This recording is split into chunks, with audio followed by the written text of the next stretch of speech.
अब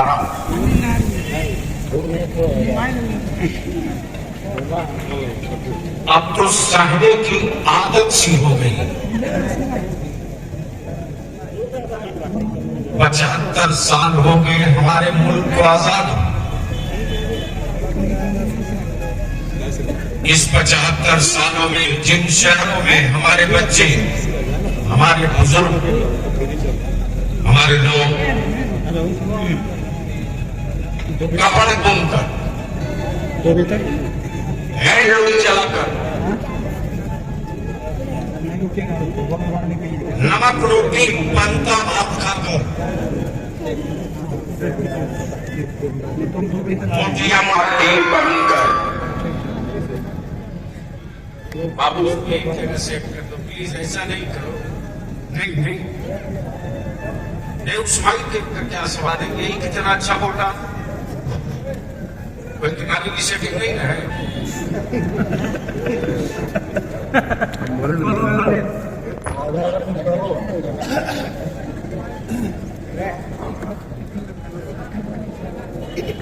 मैं बड़ी संजीदगी के साथ आपकी अदालत में कुछ बातें रखना चाहता हूं। नमाज, रोजा, हज, ज़कात, फितरा, खैरात, मस्जिद, मदरसे की तामीर का जलसा रोज कियो, लेकिन आज हम मस्जिद की तामीर के लिए इकट्ठा नहीं है। मस्जिदें बचेगी कैसे, इसके लिए इकट्ठा। आज हम इसलिए इकट्ठा नहीं हुए कि मदरसा बनाना है। आज हम इकट्ठा इसलिए हुए हैं कि हमारे मदरसों के बच्चों को मदरसे से पढ़ने के बाद उनको नौकरी और रोजगार कैसे मिले। आज हम इसलिए इकट्ठा नहीं हुए कि हमें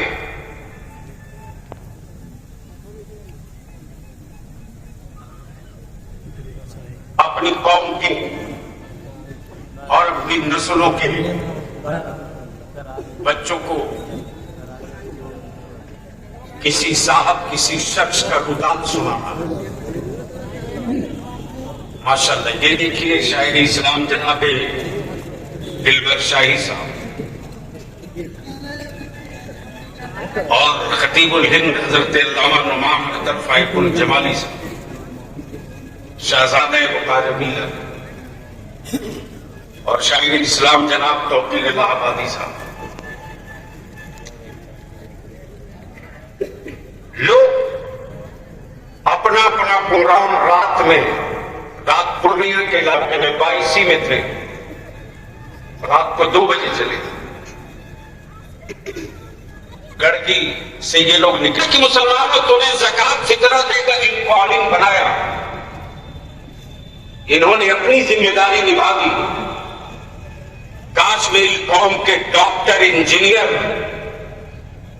लॉयरों ने, वकीलों ने अपनी जिम्मेदारी निभाई होती तो आज ये बुरा हाल नहीं। मैं शुक्रिया अदा करता हूं ताहिरा के, और आज मुझे याद आते हैं भाई मोहम्मद इजराइल अंसारी साहब।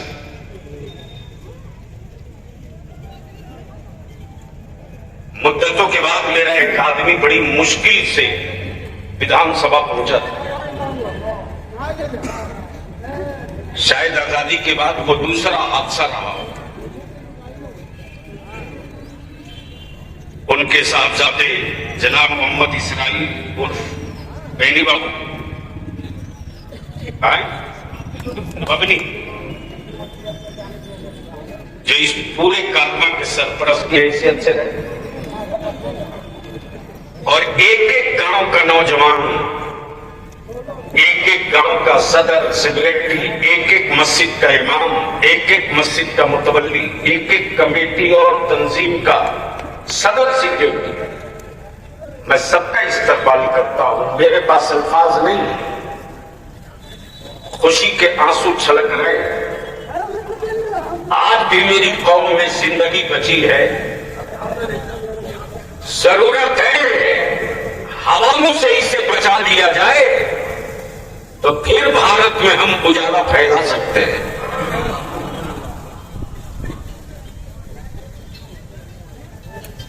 नौजवान लीडर शबीर अंसारी मुखिया जी जो तैयारी कर बेटा थक जाना बुज़दिलों का काम है।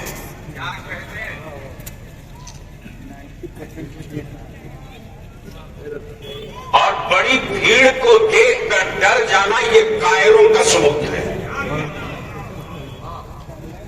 और हुक्मरानों के जुल्म के सामने सरेंडर करना ये बुज़दिलों की आदत है।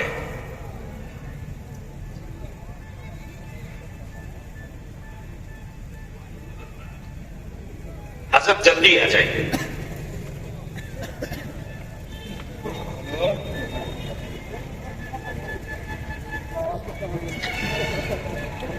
इसलिए इन दीवारों से निकलो।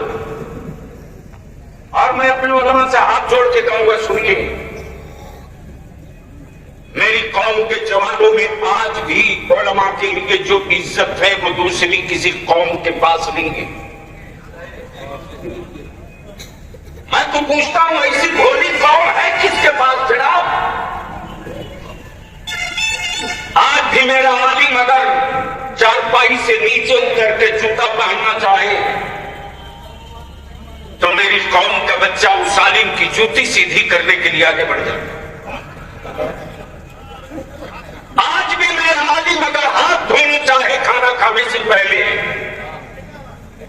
तो मेरे बच्चे कहते हैं हजरत उठ कर मत जाओ, मैं यहां बर्तन लेके आता। बताओ ये मोहब्बत किस मजहबी पेशवा के लोगों के पास है? किस मजहब के रहनुमाओं के पास अकीदतमंदों की इतनी बड़ी फौज है? लेकिन इस भीड़ का इस्तेमाल हमने किया कहा? हमने उलझा के रख दिया चादर में, हमने उलझा के रख दिया कागज संदल में। चादर अकीदत है, संदल अकीदत है। तालीम मेरी नस्लों के मुस्तकबिल की जरूरत है। अजमेर जाने अकीदत है, लेकिन हिम्मत के साथ अपने हक के लिए ठोक कर खड़ा होना ये भारत में ईमान वालों की जरूरत है। और इसी के लिए रईसुल कौम ने मदरसा बहुत कायम किया। तालीम के लिए अशरफिया बना दिया, मंजर इस्लाम बना दिया, मजहर इस्लाम भी बना। बेशुमार मदरसे तालीम के लिए बने, लेकिन इस जमात और इस कौम के बच्चों के मुस्तकबिल के लिए पूरे हिंदुस्तान में एक इदारा बना। अदारे शरीय मदरसा नहीं है। इस काम के लिए मेरे पास गांव गांव में आलिमों ने दारुल खड़ा कर दिया। इदारे शरीय मुसलमानों के मुस्तकबिल की आवाज है। इदारे शरीय अपनी कौम के बेटों के हिस्से के लिए लड़ने वाली एक तंजीम है। ये मजबूत करोगी तो कल मैं मुखिया जी के बैठा था, शब्बीर बाबू के से जब लेके आगे पीछे रोने वाला कोई नहीं। मैं जानता हूं कि मेरी जिंदगी क्यों बचा के रखी गई है और जीने की अब कोई तमन्ना भी नहीं रहती है, पाने की अब कोई लालच भी नहीं है। लालच है तो सिर्फ कि जो मेरे बच्चों से लोग टोपी बोलकर चल रहे हैं, जो मेरी बेटियां हिजाब पहन कर निकल रही हैं, जो मेरे बच्चे अपने पैरों पर खड़ा होना चाहते हैं, सालियों के हाथ में जो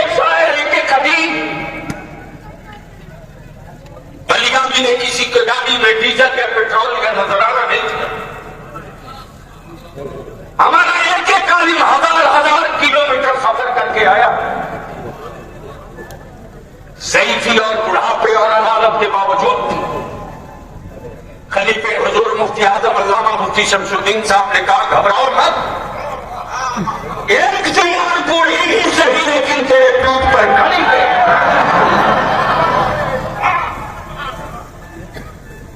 अपने मनसब और अपने मनसब के झंडे को खड़ा कर दिया है कहा। आज हम मजलूम हैं, 75 साल बीत गए। जिन शहरों में हमारे बाप दादा कपड़ा बुन करके अपनी औलाद पालते थे, उन शहरों को फिर कारावाना फसाद से जला दिया गया। उन जालिमों के खिलाफ कोई सजा नहीं। और यही आपका खादिम बलियानी जब कुछ दिनों के लिए पार्लियामेंट गया था तो मैंने साफ कहा था, जी जानवरों पर बहस और डिबेट किया जा रहा है, जानवरों पर चर्चा हो रही है। अध्यक्ष जी, मैं आपसे पूछता हूं कि जिस कुर्सी पर आप बैठे हो, बता दो ये किस जानवर के चमड़े की बनी हुई कुर्सी है? झारखंड का एक बच्चा था हमारा मजलूम अंसारी, गांठ में लटका के मारा लोगों ने।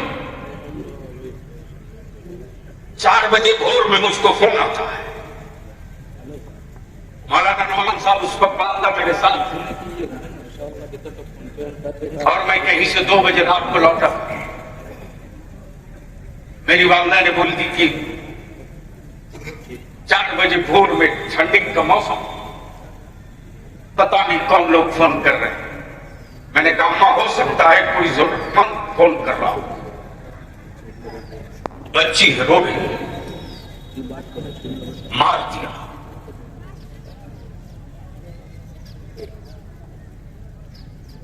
कांच में लटका के मार दिया। सुबह निकला हामिद अंसारी साहब से, मैंने कहा आज आपको चेंबर से निकलने नहीं दूं, हमको वक्त चाहिए।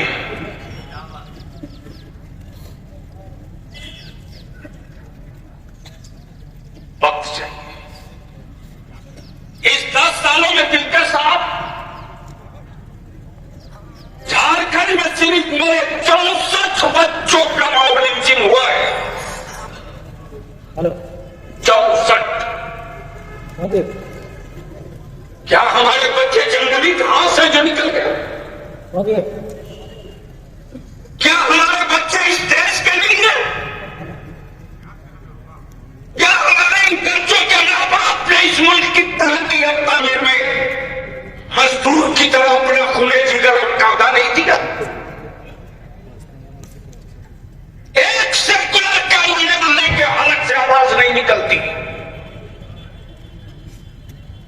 चाहे जिस पॉलिटिकल पार्टी में वो मुख रहो। हमें इससे बहस नहीं बना, लेकिन जिस किसी सियासी पार्टी में मेरी कौम के फर्द हो रहो, बुज़दिल की तरह मत रहो। तुम्हारी पीठ पर मालियों की पूरी फौज खड़ी है, निपट लूंगा उनकी बात से। डेमोरलाइज होकर नहीं रहने का हमने ठेका नहीं रखा। सेकुलरिज्म बचाने की दुहाई देने वालों, इस मुल्क में सेकुलर कहलाने वाली पार्टियों के लीडर तो सेकुलर हो सकते हैं, लेकिन उनकी बिरादरी का वोट सेकुलर नहीं है। अगर उनकी बिरादरी का वोट सेकुलर होता तो उसी सेकुलर पार्टी से टिकट मिलने के बाद हमारे बच्चे चुनाव नहीं हारते। बिल्कुल सही। बहुत हो गया जमाने के सरों पर माला डालते डालते 75 साल बीत गए। अब नहीं, अब नहीं, एक लकीर खींचेगी। बिरादरी गिरामी और इस तहरीक के मजबूत पिलर फाजिल गिरामी हजरत मौलाना कुतुबुद्दीन साहब रजवी नाज़िम आला इदारे शरिया झारखंड बता रहे हैं 1990 में मैंने शुरुआत की थी कि उर्दू दफन हो रही है झारखंड। किसी जमाने में पर्शियन था यूपीएससी में, और फारसी जबान की वजह से फारसी जबान की बुनियाद पर हमारे बच्चे आईएएस आईपीएस बनते थे।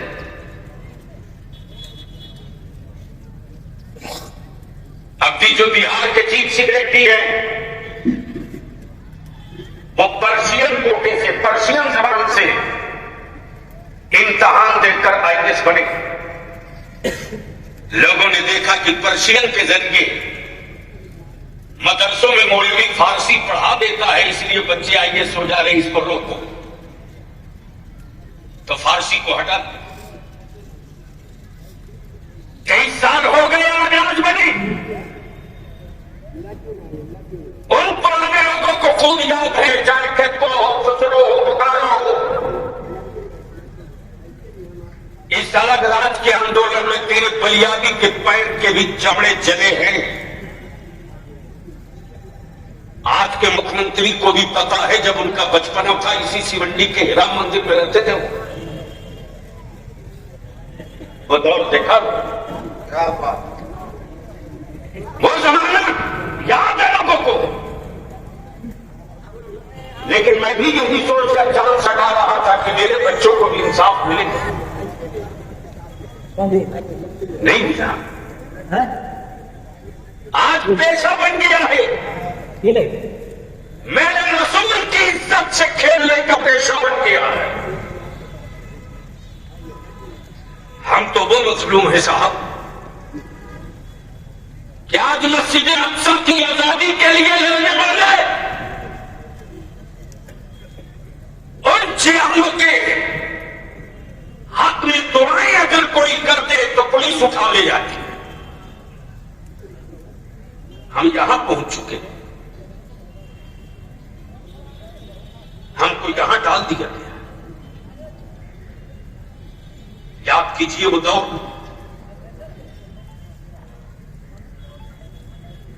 1990 में 7,000 उर्दू टीचरों की जगह हुई थी। जहां जहां उर्दू टीचर थे उन स्कूलों को मर्ज करके खत्म कर दिया। न उर्दू रहेगी, न मुसलमान के बच्चे पढ़ेंगे।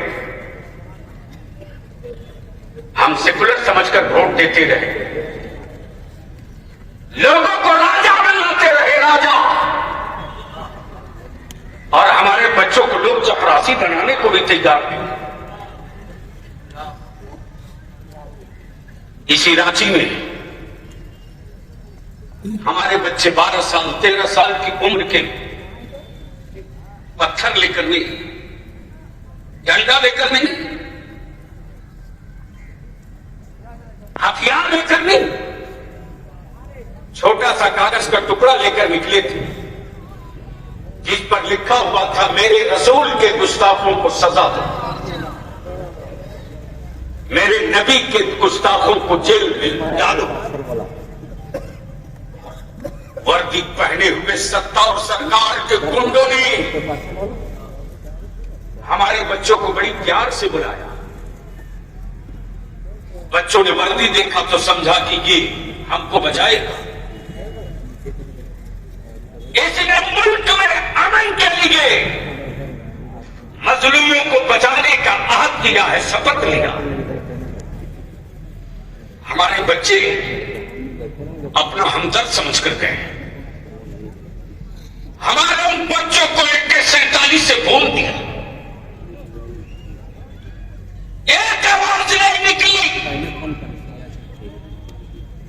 कि ये टेररिस्ट नहीं है। बच्चे टेररिस्टों से हाथ तुम मिलाते हो, दहशतगर्दों से हाथ तुम मिलाते हो, और जब भारत की सरहदें खतरे में पड़ती है तो बीर अब्दुल हमीद बरकत गैंग का हम उड़ाते हैं, तुम नहीं।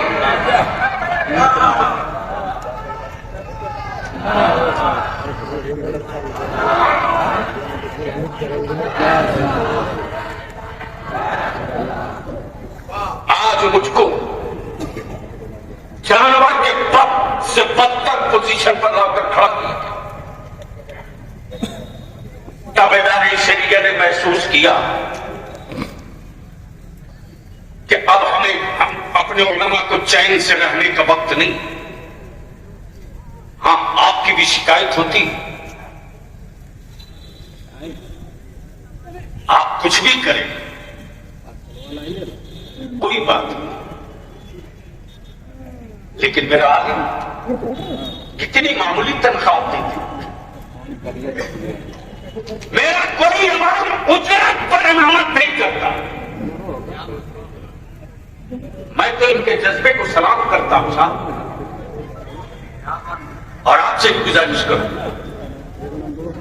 कि जिस कौम का मजहबी पेशवा पैदल चलेगा, जिस कौम का मजहबी रहनुमा भिखमंगा और गरीब होगा, उस कौम की, उस मिल्लत की, उस मजहब के, मिल्लत के बच्चों को वकार की जिंदगी नहीं मिलेगी।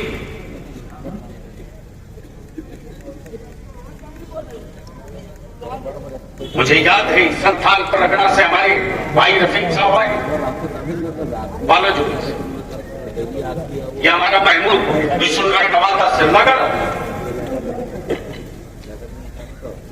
एक दौर था जब रईसुल कलम ने लड़ करके बिहार और झारखंड में कुछ मदरसों के फजीलत की सनद को बिहार मदरसा बोर्ड से पास करा, लेकिन आज अभी स्टेज पर मौलाना फखरुद्दीन साहब बता रहे थे, अल्लामा अनवर निजामी बता रहे थे, मिडिल स्कूल में जो बच्चे पढ़ते हैं उसको फॉर्म फ्री में भरवाया जाता है। किसमें? फ्री। लेकिन अगर मदरसा बोर्ड से कोई बच्चा वस्तानिया का फॉर्म भरता है तो उससे 800 रुपया कुंडे टैक्स वसूला जाता है, 1400, ताकि ये बच्चे फौकानिया और वस्तानिया न कर। आप कहां हो? किस गलतफहमी में हो? बलियानी और ये कारवा जो आया है दारी शरिया का, चुनाव नहीं आया है, इसके लिए मेरा बिहार काफी है। जहां उंगली रख दो किसी की औकात नहीं हिला देने की। रईसुल कलम की बहुत तमन्नाई दी हुई है और चट्टानों से टकराने का हौसला तो मुफ्ती आजम की अदालत ने बहुत पहले दे रखा है, टकराते हैं। लेकिन आज हमारे बच्चों को याद कीजिए, आज से तकरीबन 9 साल पहले दुमका में कैबिनेट हुई थी झारखंड हुकूमत की, और 592 मदरसे जो बिहार के से अलग होने के बाद टोटल 592 मदरसे थे जिसको इमदादी करना था। कैबिनेट हो गया, मंजूरी दे दी, लेकिन हेमंतबाद मुसीबत के बाद आपके सेक्रेटेरिएट के बाबू काम नहीं करेंगे। आपको राजा बनाने के लिए कोई बाबू काम नहीं आएंगे। जब आपकी बिरादरी आपके पीठ पर नहीं थी तब मुसलमान का एक बच्चा आपकी पीठ पर था। इसलिए मैं आपसे गुजारिश करूंगा, निवेदन करूंगा कि आपके पिताजी ने जिन 552 मदरसों की कैबिनेट कर दिया और आपके कर्मचारी कहते हैं कि जमीन नहीं है, तो माफ कीजिएगा आपका सरकारी स्कूल हवा में दिखता है। लेकिन मुखिया के चावल से बने हुए मदरसे आज भी इसी जमीन पर है। उनको इमदादी कीजिए, बहाना मत बनाइए। आज किसी थाने में हमारा बच्चा दरोगा मिलता है? अरे बोलो ना, जोर से बोलो, मिलता है? कोई सिपाही मिलता है? क्यों? क्यों?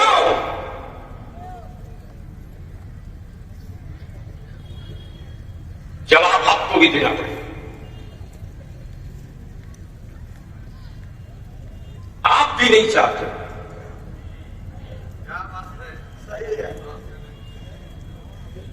बेटे अब मत आना, नहीं अब मत आना प्लीज। ये सुनो, मदरसा जाते हो, चलो दूध पीना, पढ़ने जाओ, जाओ। आप नहीं चाहते हो। जब जो उम्र हमारे बच्चों के स्कूल कॉलेज जाने की थी, उसको लगा दिया डंपर पर, उसको खड़ा कर दिया कोयले पर, उसको लगा दिया दुकान पे, उसको लगा दिया कि 2 रुपया जल्दी कमाओ। याद रखना, पेशेंस के साथ जो कौम संघर्ष नहीं करेगी, उस कौम का एक जनरेशन तो बच जाएगा, दूसरा जनरेशन नहीं बच पाएगा। जो तीसरी सबसे खतरनाक बात आई,